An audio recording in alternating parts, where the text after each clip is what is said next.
ഓണത്തോടനുബന്ധിച്ച് സഹകരണ വകുപ്പിന്റെ നേതൃത്വത്തിൽ കൺസ്യൂമർ ഫെഡ് സഹകരണ വിപണിക്ക് സംസ്ഥാനത്ത് തുടക്കമായി. പൊതുവിപണിയേക്കാൾ 30 മുതൽ 50% വരെ സബ്സിഡിയിലാണ് നിത്യോപയോഗ സാധനങ്ങൾ കൺസ്യൂമർ ഫെഡ് ഓണച്ചന്തയിലൂടെ വിപണനം ചെയ്യുന്നത്.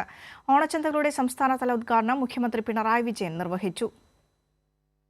കൺസ്യൂമർ ഫെഡ് സഹകരണ വിപണി വഴി 13 അവശ്യ സാധനങ്ങൾ സബ്സിഡി നിരക്കിൽ ജനങ്ങളിലേക്ക് എത്തിക്കുകയാണ് സഹകരണ വകുപ്പ്.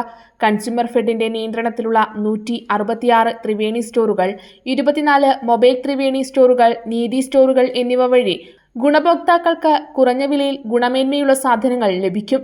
കൺസ്യൂമർ ഫെഡ് ഓണം സഹകരണ വിപണിയുടെ സംസ്ഥാനതല ഉദ്ഘാടനം മുഖ്യമന്ത്രി പിണറായി വിജയൻ തിരുവനന്തപുരത്ത് നിർവഹിച്ചു. സർക്കാരിന്റെ ഫലപ്രദമായ വിപണി ഇടപെടലിലൂടെ സംസ്ഥാനത്ത് വിലക്കയറ്റം പിടിച്ചു നിർത്താൻ കഴിഞ്ഞെന്നും രാജ്യത്ത് വിലക്കയറ്റം ഏറ്റവും കുറഞ്ഞ സംസ്ഥാനം കേരളമാണെന്നും മുഖ്യമന്ത്രി പറഞ്ഞു. രാജ്യത്തെ ആകെ സ്ഥിതിയെടുത്താൽ വിലക്കയറ്റം ഏറ്റവും കുറഞ്ഞ തോതിൽ അനുഭവപ്പെടുന്നത് കേരളത്തിലാണ്. ഇത് സർക്കാരിൻ്റെ ഇടപെടലിലൂടെ സംഭവിക്കുന്നൊരു കാര്യമാണ്. നമ്മുടെ സംസ്ഥാനത്ത് വിലക്കയറ്റം പിടിച്ചു നിർത്താനായി 14,000 കോടിയോളം രൂപ സർക്കാർ ചെലവഴിച്ചിട്ടുണ്ട്. സഹകരണ വിപണി 60 കോടിയോളം രൂപയുടെ സാമ്പത്തിക നേട്ടം സാധാരണക്കാർക്ക് ലഭിക്കും.